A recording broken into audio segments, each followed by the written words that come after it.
You will hear a number of different recordings, and you will have to answer questions on what you hear. There will be time for you to read the instructions and questions, and you will have a chance to check your work. All the recordings will be played once only. The test is in 4 sections. At the end of the test, you will be given 10 minutes to transfer your answers to an answer sheet. Now turn to Section 1. Section 1. You will hear a man phoning to complain about a flight. First, you have some time to look at questions 1 to 3.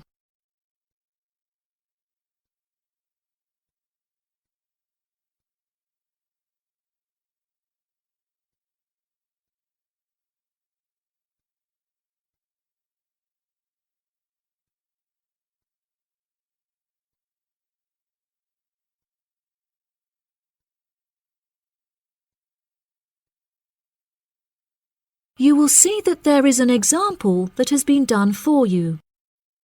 On this occasion only, the conversation relating to this will be played first.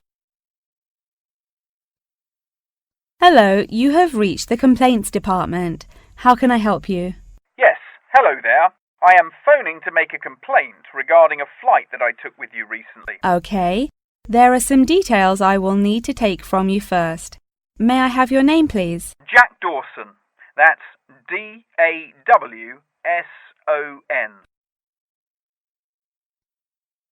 The name of the man is Jack Dawson, so Dawson has been written in the space. Now we shall begin. You should answer the questions as you listen, because you will not hear the recording a second time. Listen carefully and answer questions 1 to 3. Hello, you have reached the complaints department. How can I help you? Yes, hello there. I am phoning to make a complaint regarding a flight that I took with you recently. Okay. There are some details I will need to take from you first. May I have your name, please? Jack Dawson. That's D-A-W-S-O-N. And your address? It's 33 Hillcrest Road. That's Hillcrest. 33 Hillcrest Road. Is that in Exeter? Yes. And what is the postcode of the residence? It's AL698GQ. Thank you. Do you have a telephone number? Yes, the number at my office is 754688. That's good. And may I just take a home phone number for you in case of emergencies? No problem. It's 798662. Are they both local numbers? Yes. Before you hear the rest of the conversation, you have some time to look at questions 4 to 10.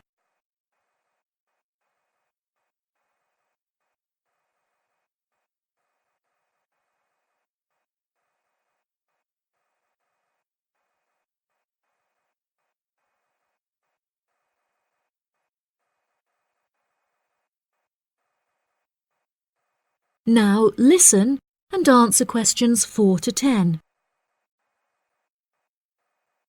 Okay, great. Thank you for your patience. Now, what is the nature of your complaint? I'm phoning to complain about a flight I took recently. I always take certain measures to ensure that I will be comfortable. For example, I always pay the additional cost for extra legroom, and I always arrive punctually for the flight to make sure that I'm seated beneath an air conditioner. Unfortunately, I was disappointed to find that the air conditioning on the plane was broken, so I spent the entire flight in discomfort as it was too hot and the air was stuffy. I see. I do apologize for this fault with the air conditioning. Now, while I have you on the phone, would you mind answering a short questionnaire regarding your recent flight? Sure. Okay, let's get started. What did you think of the food that was served to you during the flight?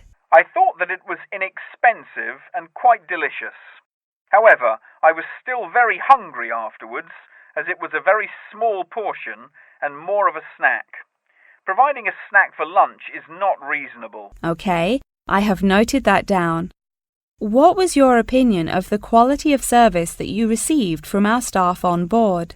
The staff was very helpful, but each time I pressed the button to request service, it took a long time for a staff member to arrive. I found this frustrating as there just weren't enough staff on board the flight to be able to serve all the customers. Okay, that's great. Thank you very much for answering those questions.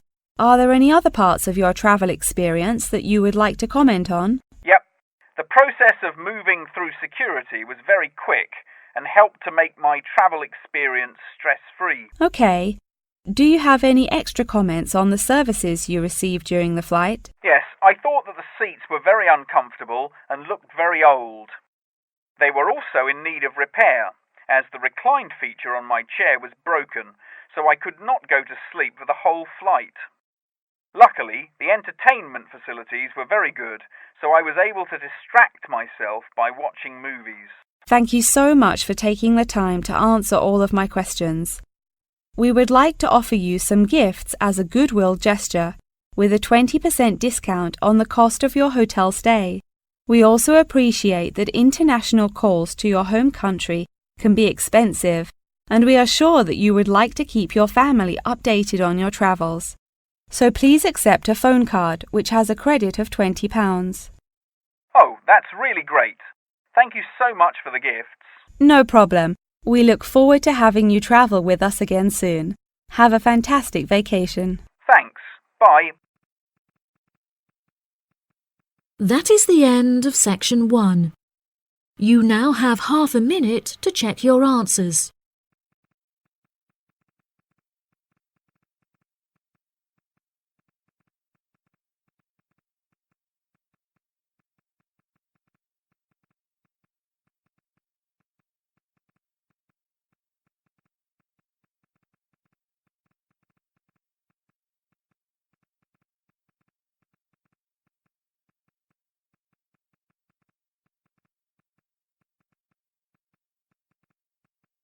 Now turn to section 2.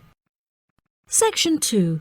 You will hear part of a talk given by a member of staff at a car rental company. First, you have some time to look at questions 11 to 16.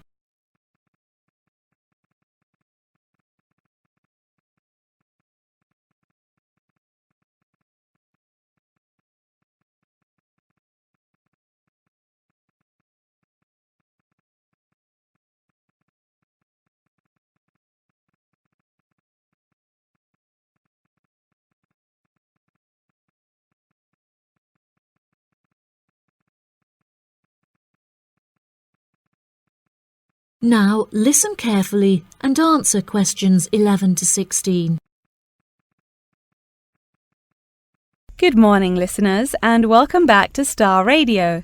Today on the show, we have a visitor from Yazoo Car Rental, who is going to give us an insight into his company and into the public transport system.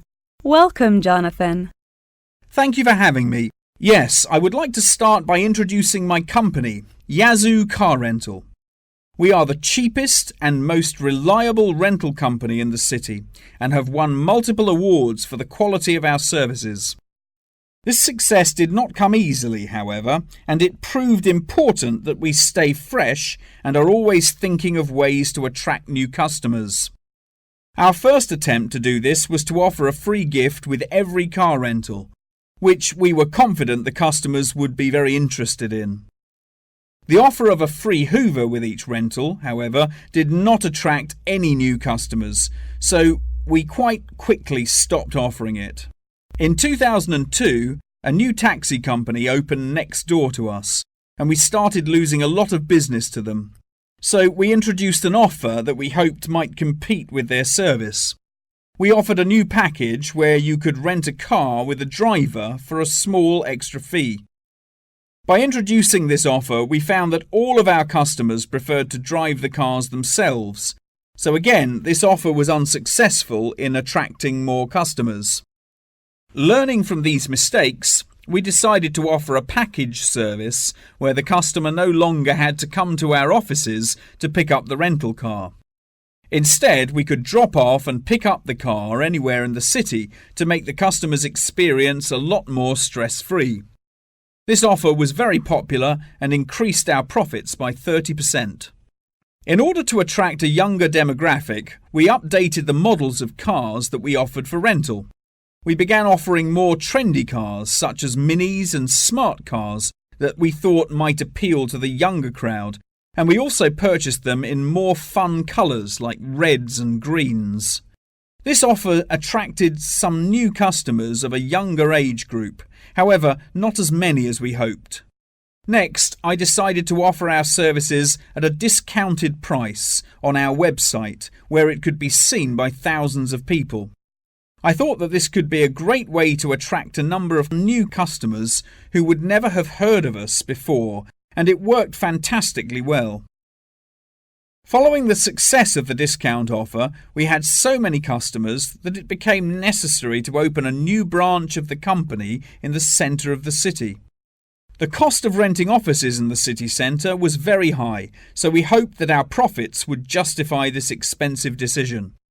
We made enough profit to keep our city centre offices open, but we had hoped for a greater increase in customer numbers. Before you hear the rest of the talk, you have some time to look at questions 17 to 20.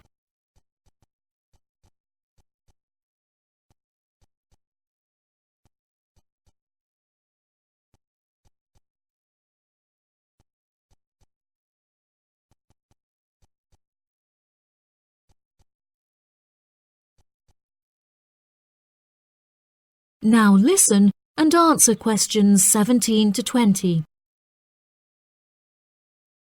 Now for the second part of my talk, which is on the topic of public transport. There are many benefits to public transport. For example, the recent introduction of bus lanes has meant that buses are now unaffected by traffic jams and are able to stay on schedule. Unfortunately, as fewer and fewer people are taking the bus nowadays, the service has become quite inefficient. This reduction in passengers may be due to the stories in the newspaper about the dangers posed to pedestrian safety by the buses. However, this is largely untrue, as buses are responsible for far less pedestrian-related accidents than cars. I use the bus service often, as car petrol is so expensive nowadays that the bus is far more affordable. However, if I am in a rush, I prefer to take a taxi, as they tend to get you to your destination very quickly, so you can remain punctual for your appointments. I also very much enjoy flying to my destinations, as the service is incredibly fast and the airports are always very easy to find. Personally, my favourite mode of transportation is the bus. Due to the lack of people using the service, I have found that the buses are never overcrowded, so there is always a seat available. They are also never dirty, as they get cleaned regularly. However, I have found that sometimes the bus can be over a half hour behind schedule, which can be very frustrating. There has been a lot of fluctuation in the price of bus tickets in the last couple of years. In the past, £1.80 for a ticket was enough to sustain the bus companies. However, as the price of fuel increased, so did the ticket prices. Now the ticket prices are declining as the bus companies try to encourage more people to use their service again. Well, that's all from me today. Thank you for listening. That is the end of section 2. You now have half a minute to check your answers.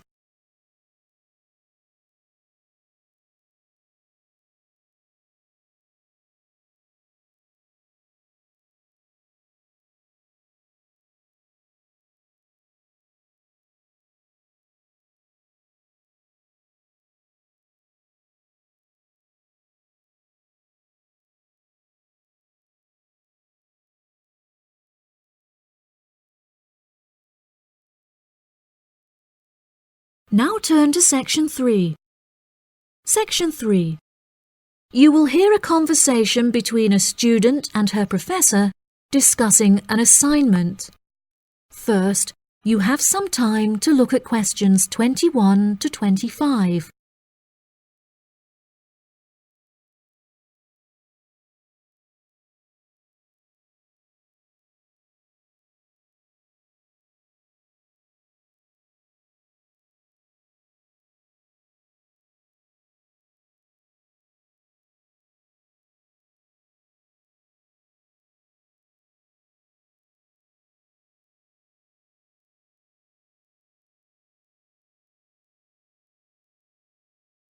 Now listen carefully and answer questions 21 to 25. Excuse me, Dr. Thompson. May I speak to you for a minute? Of course. Please come in. I'm Alexandra Jones. I'm studying business here at the university, and for my assignment I have to carry out a survey of people who own their own organizations. I heard that you are the founder of your own company, and I was wondering if I could ask you some questions about it. Yes, of course. Please fire away. Okay, great. We'll get started. Did you encounter any problems whilst you were starting your company? Actually, it was not as hard as I anticipated. I started out with very clear objectives, so I knew exactly what I wanted my corporate identity to be.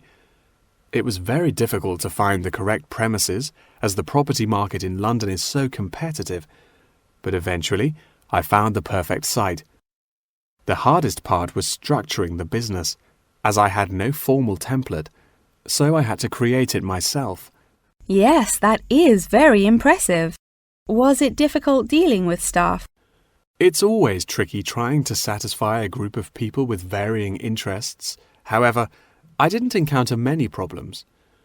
I found it very important to make the staff feel appreciated.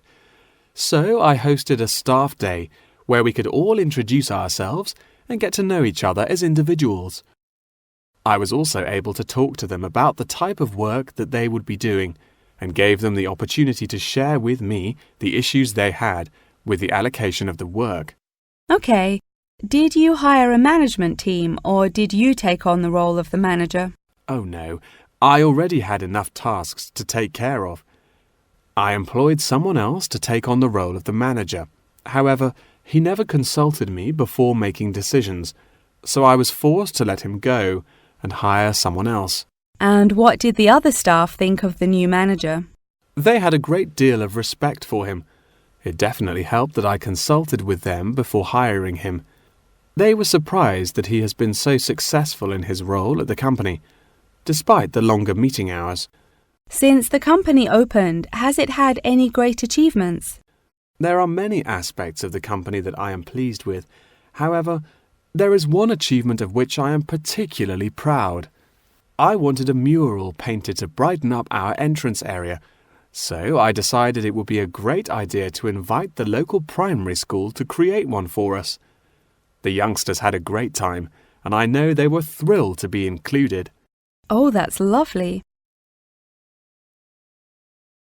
Before you hear the rest of the conversation, you have some time to look at questions 26 to 30.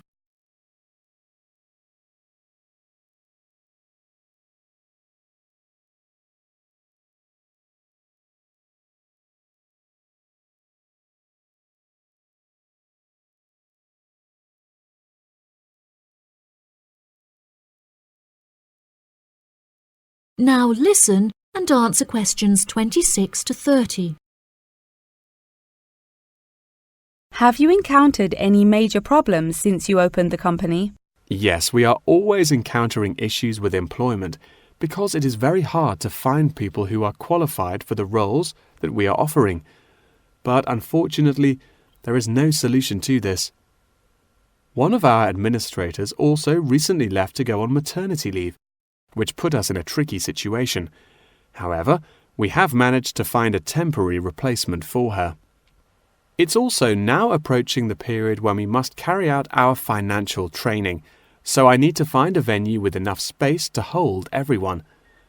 It will be interesting trying to organize that event. Oh gosh, I can imagine. I find it hard enough to organise myself. Organisation is a difficult thing to master, but it is also essential for success. Whilst I was learning how to stay organised, I realised that the role of motivation is essential. OK, that's great.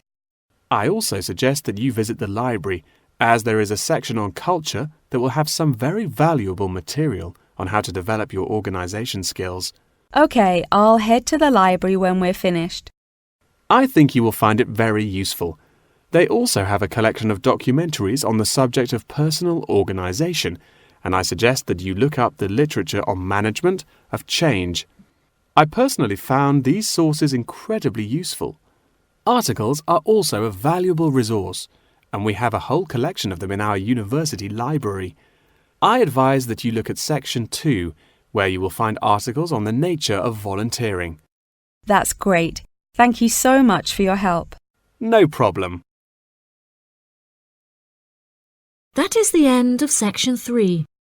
You now have half a minute to check your answers.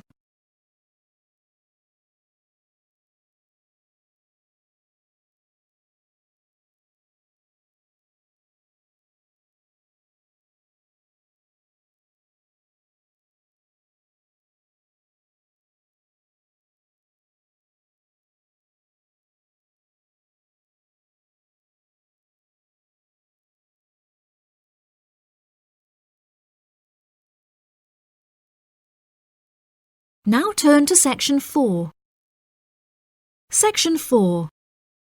You will hear a talk on the research of architecture. First, you have some time to look at questions 31 to 40.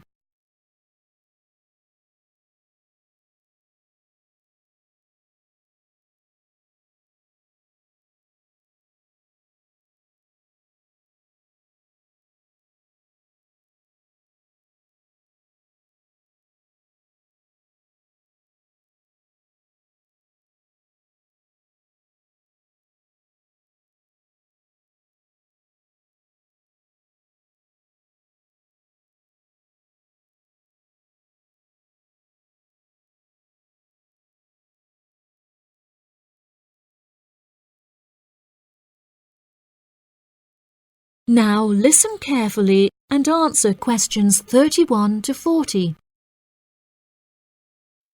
Welcome, class, to your very first lecture in this series on architecture, conducted by myself, Dr. Torben Dahl. Today we will be looking into the relationship between climate and architecture, where I will be giving you a critical overview of the main climate influences that shape the design of buildings. Throughout this lecture series, we will be looking at the latest research into climatic design carried out by experts in the field, in addition to case studies and examples drawn from modernist practice, both in cities and rural areas. Now, acid rain is one of the climatic elements with the most devastating effects on our architecture.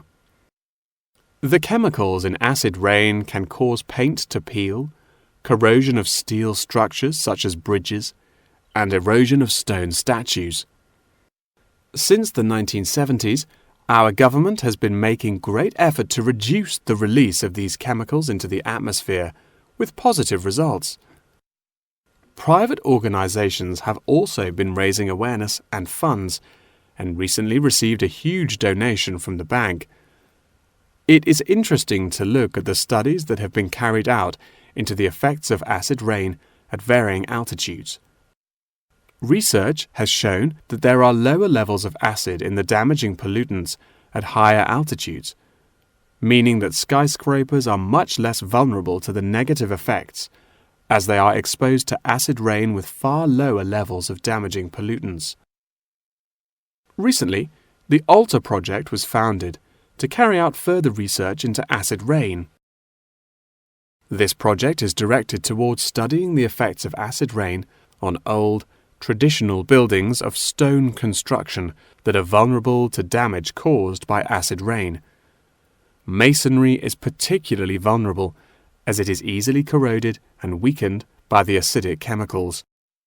It is imperative that we protect these buildings, as they are valuable examples of our history and culture.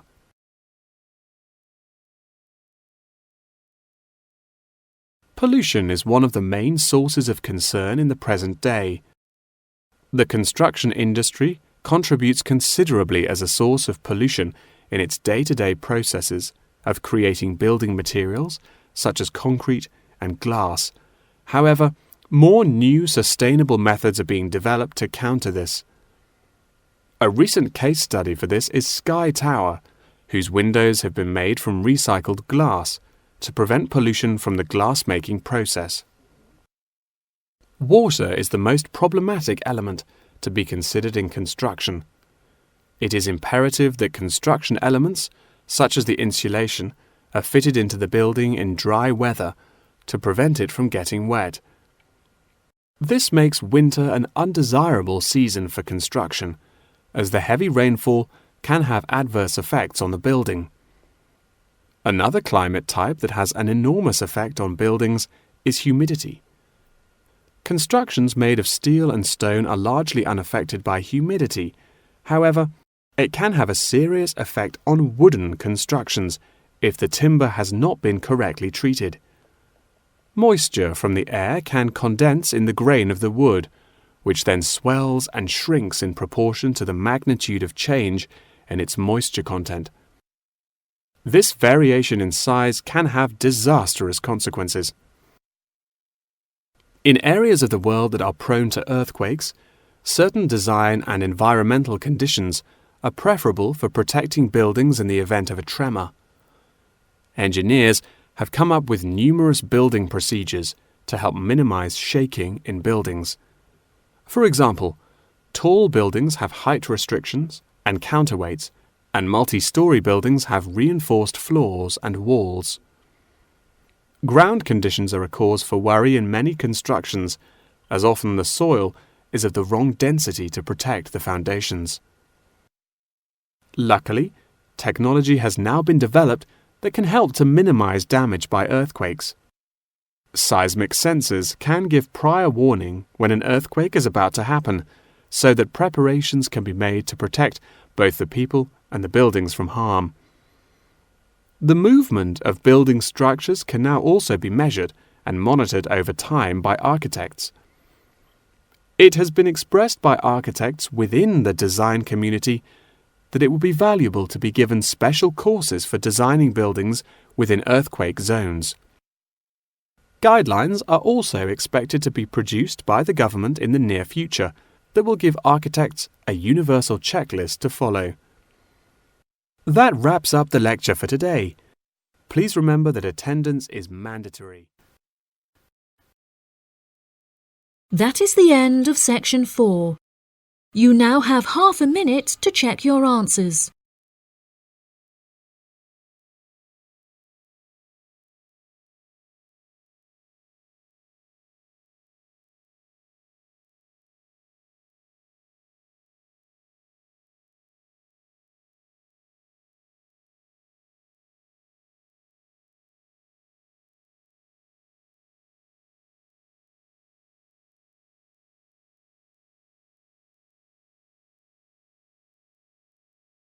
That is the end of the listening test. In the IELTS test, you will now have 10 minutes to transfer your answers to the answer sheet.